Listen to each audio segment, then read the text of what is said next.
월급은 매년 3% 오르는데도 통장은 왜 더 가벼울까요? 답은 간단합니다. 물가가 그보다 더 빠르게 올라서 체감이 계속 마이너스가 되기 때문입니다. 은행 예금과 적금 금리는 대체로 이 3%대에 머무르니 돈을 안전하게 묶어둘수록 생활비 상승을 따라잡기 어려워 마음이 조급해집니다. 그렇다고 개별 주식은 무섭고 부동산은 목돈이 없고 결국 아무것도 하지 않다가 10년 뒤 그때 시작할 걸 하고 후회하는 패턴이 반복됩니다. 오늘은 딱 하나만 바꿔서 복잡한 분석 없이도 꾸준히 자산을 키우는 방법을 이야기하겠습니다. 핵심은 매달 자동으로 투자하는 습관입니다. 많은 사람이 1억 모아서 한 번에를 꿈꾸지만 그 사이 시간은 흘러가고 기회는 지나갑니다. 시작을 미루는 순간 복리 엔진이 멈춰버립니다. 그래서 선택지는 단순합니다. 시장 전체를 담는 인덱스 ETF에 정기적으로 투자해 좋은 날도 나쁜 날도 같은 행동을 반복하는 시스템을 만드는 겁니다. 예를 들어 SP500은 미국 대표 기업 500개를 한 바구니에 담은 팀이라서 특정 회사 하나가 흔들려도 전체가 한 번에 무너지지 않도록 설계됩니다. 우리가 매일 쓰는 스마트폰, 검색, 결제, 커피와 같은 생활 속 기업들이 그 팀에 포함되며 결국 일상 전체의 성장에 올라타는 방식이라고 이해하면 됩니다. 여기서 타이거나 코덱스 같은 이름은 같은 원두를 파는 카페 브랜드처럼 생각하면 쉬워요. 핵심은 브랜드가 아니라 추종 지수와 비용입니다. 운용 보수 차이는 아주 미세한 편이고 장기적으로는 꾸준히 이어가는 행동이 더 큰 차이를 만듭니다. 그래서 고민보다 자동 설정이 먼저입니다. 매달 50만 원은 예시일 뿐입니다. 10만 원이든 30만 원이든 핵심은 매달 같은 날, 같은 방식으로 투자하는 루틴을 끊기지 않게 만드는 것입니다. 25살에 시작해 30년을 쌓는 사람과 35살에 목돈을 넣는 사람의 결과가 달라질 수 있는 이유는 단 하나, 돈이 일할 수 있는 시간이 다르기 때문입니다. 복리는 눈덩이와 같아서 초반엔 티가 안 나도 시간이 쌓이면 수익이 수익을 낳고 어느 순간부터는 연간 증가분이 월급처럼 보이기 시작합니다. 정기 투자는 가격이 높아도 낮아도 상관없다는 장점이 있습니다. 흔들릴 때 더 많이 사게 되어 평균 매수가가 자연스럽게 조정되는 효과가 생기기 때문입니다. 라떼를 매달 같은 돈으로 산다고 상상해 보세요. 가격이 내려가면 더 많이 사고 오르면 덜 사니 결국 평균 단가가 중간으로 수렴합니다. 주식도 똑같습니다. 한 번에 넣으면 폭락이 무섭지만 매달 넣으면 하락은 세일이 되어 같은 돈으로 더 많은 지분을 모을 수 있습니다. 시장을 이기려는 타이밍 게임은 전문가도 실패할 수 있습니다. 그래서 많은 투자자들이 시장에 머무는 시간을 가장 강력한 무기로 삼습니다. 이제 실전은 세 단계면 됩니다. 첫째, 투자 계좌를 고르고 둘째, ETF를 고른 뒤 셋째, 자동 매수를 설정해 손이 아니라 시스템이 움직이게 하세요. 절세가 필요하다면 ISA나 연금저축 같은 제도를 함께 검토해 볼 수 있고 본인 상황에 맞는 한도와 목적을 정리하면 실행이 훨씬 쉬워집니다. 마지막으로 오늘 할 일은 거창하지 않습니다. 앱에서 자동 매수 날짜와 금액을 입력하는 것, 그 한 번의 설정이 10년 뒤의 나를 바꿉니다. 많은 사람들이 여전히 지금은 주가가 너무 높다고 말하지만 같은 말은 5년 전에도 10년 전에도 반복되었고 결과는 항상 같았습니다. 시간이 지난 뒤 돌아보면 그때가 가장 싸 보이는 지점이었고 결국 기다림은 수익이 아니라 후회만 남기는 선택이 되곤 했습니다. 정기 적립식 투자는 이런 고민을 원천 차단합니다. 오를 때도 사고 내릴 때도 사니 판단이 아닌 규칙이 모든 결정을 대신합니다. 특히 변동성이 큰 시장일수록 정기 투자의 힘은 더 강해집니다. 가격이 흔들릴수록 평균 매수가는 더 유리하게 조정되기 때문입니다. 많은 초보 투자자들이 하락장을 두려워하지만 장기 투자자에게 하락은 오히려 미래 수익을 키우는 재료가 됩니다. 실제로 한 번에 큰 돈을 넣은 사람보다 적은 돈을 오래 나눈 사람이 더 큰 결과를 만드는 사례는 수없이 반복되어 왔습니다. 그 차이를 만드는 핵심은 금액이 아니라 지속 시간이며 시장에 머무른 연수가 곧 수익의 크기를 결정합니다. 복리는 마술이 아닙니다. 단순한 수학이지만 대부분의 사람은 그 효과가 나타나기 전에 중간에서 포기해버립니다. 처음 몇 년은 계좌가 거의 안 늘어난 것처럼 보여서 실망하지만 그 시기가 지나야 비로소 곡선이 위로 휘어지기 시작합니다. 그래서 투자에서 가장 위험한 행동은 시작했다가 멈추는 거이며 두 번째로 위험한 행동은 계속 타이밍을 바꾸는 것입니다. 워런 버핏이 강조한 것도 복잡한 기법이 아니라 좋은 시장을 사서 오래 들고 가는 단순한 원칙이었습니다. 실제로 그는 전문가들과의 내기에서 아무것도 하지 않는 인덱스 투자가 더 높은 수익을 냈다는 사실을 증명했습니다. 이 사례가 말해주는 건 분명합니다. 우리는 시장을 맞추려고 애쓸 필요가 없고 시장 전체에 참여하면 됩니다. 그러기 위해 필요한 것은 정보가 아니라 구조입니다. 감정이 개입될 여지를 최소화한 자동화 구조 말입니다. 매달 같은 날, 같은 금액, 같은 상품을 사도록 설정하면 뉴스와 차트에서 자연스럽게 멀어질 수 있습니다. 놀랍게도 투자 성과는 공부 시간보다 얼마나 아무것도 안 하고 버텼는지에 따라 갈리는 경우가 많습니다. 이제 다음 단계는 돈을 담을 그릇을 고르는 일입니다. 어떤 계좌를 쓰느냐에 따라 세후 결과가 크게 달라집니다. 세금은 수익률보다 눈에 안 띄지만 장기적으로는 가장 확실하게 결과를 깎아먹는 요소 중 하나입니다. 그래서 합법적으로 세금을 줄일 수 있는 계좌를 먼저 선택하는 것이 사실상 첫 번째 투자 전략이라고 볼 수 있습니다. 계좌 선택이 끝나면 나머지는 훨씬 단순해집니다. 이제부터는 무엇을 얼마나 자주 살지만 결정하면 됩니다. 투자 계좌 중에서도 ISA는 초보자에게 특히 유리합니다. 일정 금액까지 발생한 수익에 세금이 붙지 않아 장기 투자에서 체감 차이가 큽니다. 매년 발생하는 세금은 눈에 잘 띄지 않지만 10년 이상 쌓이면 원금 몇 달치 월급만큼 결과를 갈라놓을 수 있습니다. ISA는 만 19세 이상이면 누구나 만들 수 있고 증권사 앱에서 신분증만 있으면 생각보다 훨씬 빠르게 개설됩니다. 만약 노후 자금이 목적이라면 연금 저축 계좌도 좋은 선택입니다. 세액공제를 통해 지금의 세금을 돌려받는 구조입니다. 중요한 점은 어떤 계좌든 완벽한 선택을 찾느라 시작을 늦추지 않는 것입니다.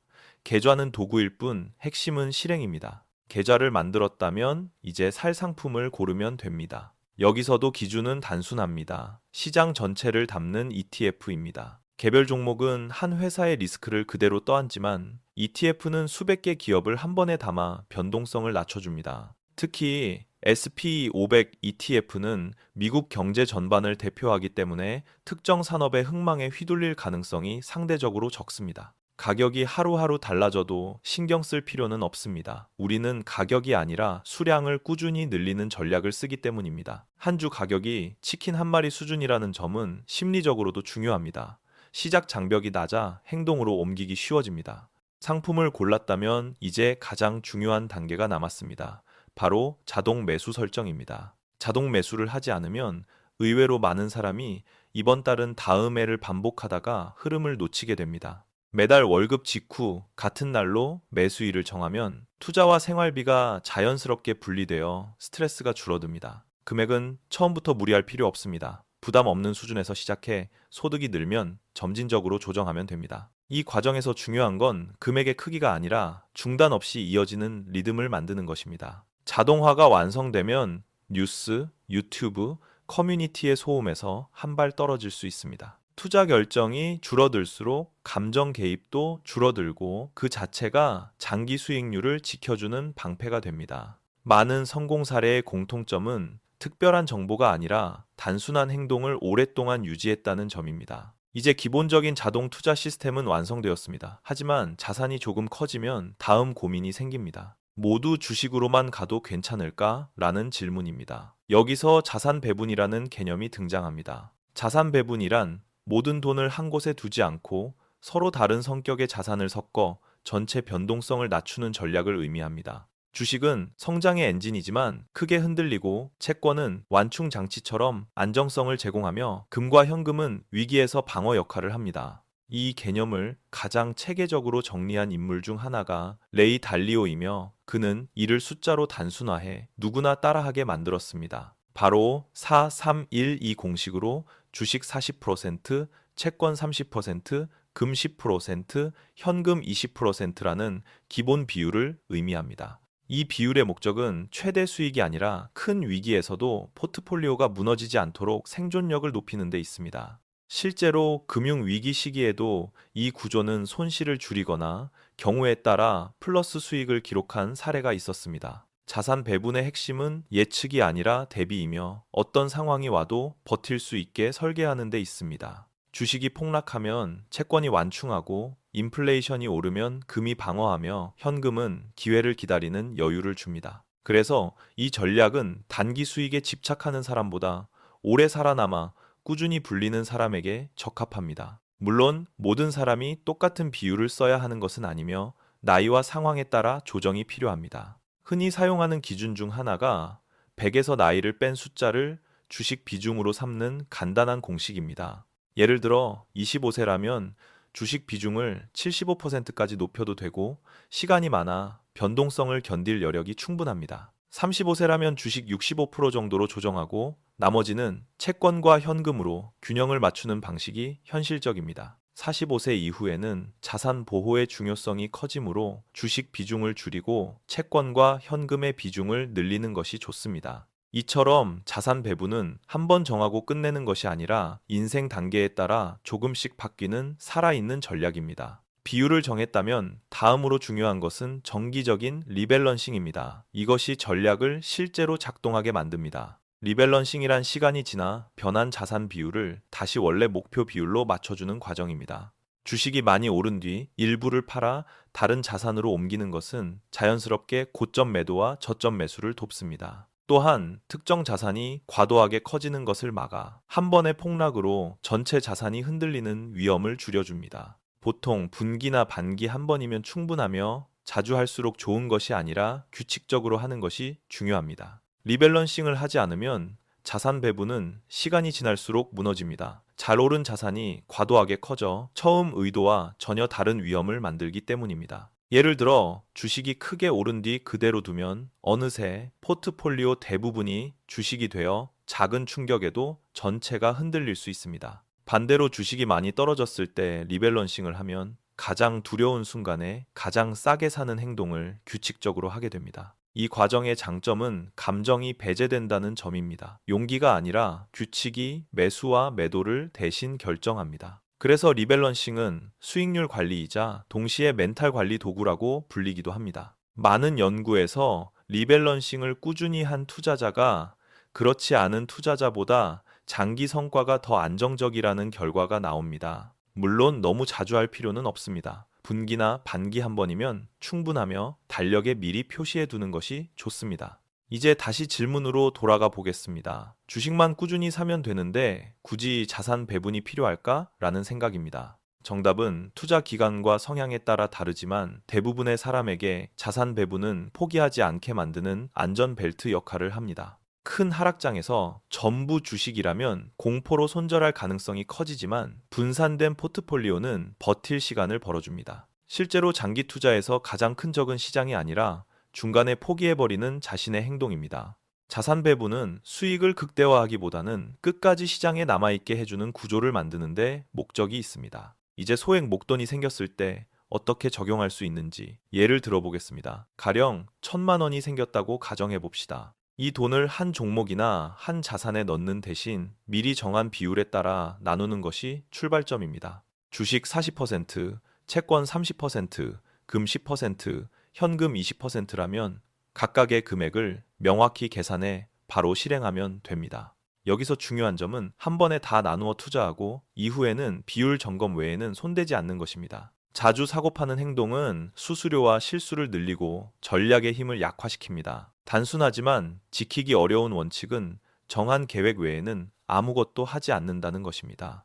이 원칙을 지킨 사람들은 시장의 소음과 상관없이 자신의 속도로 자산을 키워왔습니다. 이제 마지막으로 반드시 피해야 할 행동들을 정리해보며 전체 전략을 단단히 마무리해보겠습니다. 첫 번째로 반드시 피해야 할 행동은 개별 종목에 올인하는 것입니다. 아무리 익숙한 기업이라도 예측 불가능한 위험은 항상 존재합니다. 과거에는 안전해 보였던 대기업도 환경 변화 하나로 급락할 수 있었고 그 충격은 분산되지 않은 계좌에 그대로 남습니다. 두 번째는 레버리지 상품입니다. 수익이 2배라는 말은 손실도 2배라는 뜻이며 장기 투자와는 전혀 맞지 않습니다. 레버리지 ETF는 짧은 기간에는 매력적으로 보이지만 변동성이 누적되면 방향이 맞아도 결과가 나빠질 수 있습니다. 세 번째는 단타 매매입니다. 오늘 오를 것 같다는 감각은 정보가 아니라 감정에 더 가깝습니다. 잦은 매매는 수수료와 세금을 늘리고 결국 장기 전략의 복리 효과를 스스로 갉아먹게 됩니다. 네 번째는 남의 수익 인증에 흔들리는 것입니다. 다른 사람의 결과는 출발 시점과 상황이 전혀 다릅니다. 비교는 조급함을 만들고 조급함은 계획을 무너뜨리는 가장 빠른 지름길입니다. 다섯 번째는 뉴스에 따라 계획을 바꾸는 행동입니다. 시장 뉴스는 대부분 이미 가격에 반영되어 있습니다.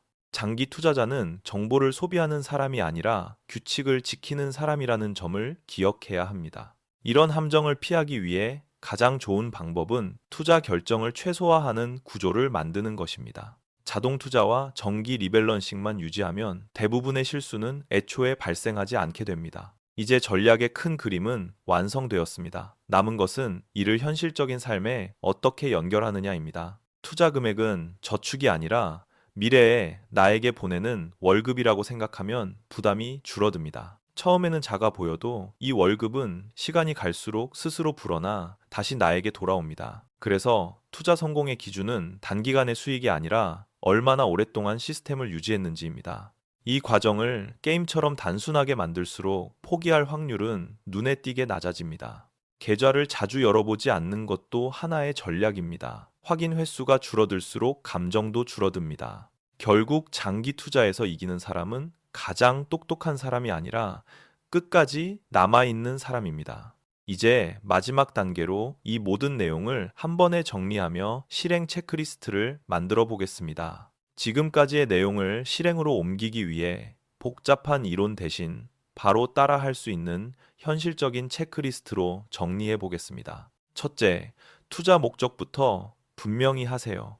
단기 수익이 아닌 10년 이상 유지할 장기 자산이라는 점을 스스로에게 확인하는 단계입니다. 둘째, 사용할 계좌를 하나만 선택합니다. ISA나 연금저축처럼 절세 효과가 있는 계좌가 우선순위가 됩니다. 셋째, 투자 금액을 정합니다. 생활에 지장이 없는 수준이어야 하며 3년 이상 쓰지 않아도 되는 돈이어야 합니다. 넷째, 상품은 단순하게 고릅니다. 시장 전체를 담는 ETF 한두 개면 충분하며 개별 종목 욕심은 내려놓습니다. 다섯째, 자동 매수를 설정합니다. 날짜와 금액을 고정해 투자 결정을 일상에서 완전히 분리하는 것이 목표입니다. 여섯째, 자산 배분 비율을 정합니다. 주식과 채권, 금과 현금의 역할을 이해하고 본인 나이에 맞게 조정합니다. 일곱째, 리밸런싱 날짜를 달력에 표시합니다. 분기 한 번이면 충분하고 그 외에는 계좌를 들여다보지 않습니다. 여덟째, 피해야 할 행동 목록을 다시 확인합니다. 단타, 레버리지, 뉴스, 추종은 항상 같은 결과를 만듭니다. 아홉째, 주변의 소음과 비교를 차단합니다.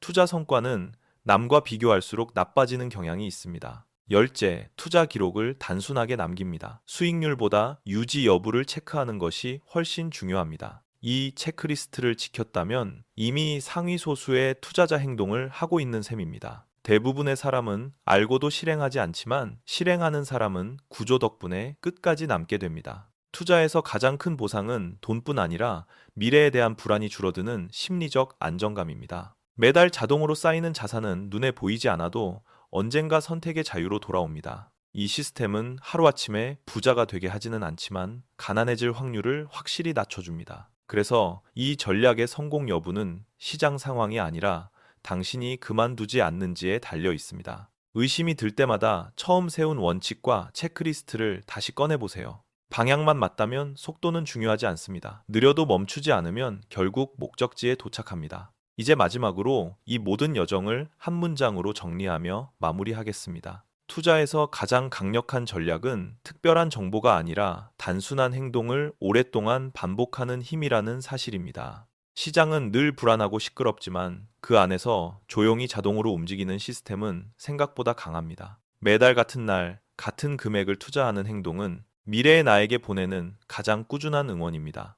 이 응원은 시간이 쌓일수록 눈덩이처럼 커져 언젠가는 선택의 폭을 넓혀주는 자산이 됩니다. 부자가 되는 길은 빠른 길이 아니라 끝까지 걷는 길이라는 점을 기억해야 합니다. 대부분의 사람은 중간에 방향을 바꾸지만 방향을 지킨 사람은 결국 도착합니다. 오늘의 작은 설정 하나가 10년 뒤 삶의 여유를 만들 수 있다는 점을 과소평가하지 마세요. 투자 금액이 작아 보여도 시작 시점이 빠를수록 그 가치는 전혀 작지 않습니다. 지금 이 순간은 언제나 가장 빠른 출발선이며 어제보다 늦었지만 내일보다는 빠릅니다. 완벽한 타이밍을 기다리는 대신 괜찮은 타이밍에 출발하는 사람이 결국 승자가 됩니다. 이 전략은 누구나 따라할 수 있지만 모두가 끝까지 하지는 못합니다. 그래서 끝까지 유지하는 것 자체가 이미 큰 경쟁력이 됩니다. 투자 여정에서 불안해질 때마다 처음 세운 원칙과 자동 시스템을 다시 신뢰하세요. 시장은 예측할 수 없지만 나의 행동은 통제할 수 있습니다. 그 통제 가능한 행동이 모여 예측 불가능한 결과를 만들어냅니다. 결국 투자란 돈의 문제가 아니라 습관과 태도의 문제에 가깝습니다. 오늘 자동 매수를 설정했다면 이미 가장 어려운 단계는 끝났습니다. 이제 할 일은 많지 않습니다. 시스템이 돌아가는 동안 삶에 집중하면 됩니다. 시간이 당신 편이 되도록 만드는 것, 그것이 이 전략의 진짜 목적입니다. 오늘의 작은 시작이 미래의 큰 자유로 이어지길 바라며 지금 바로 실행해 보세요.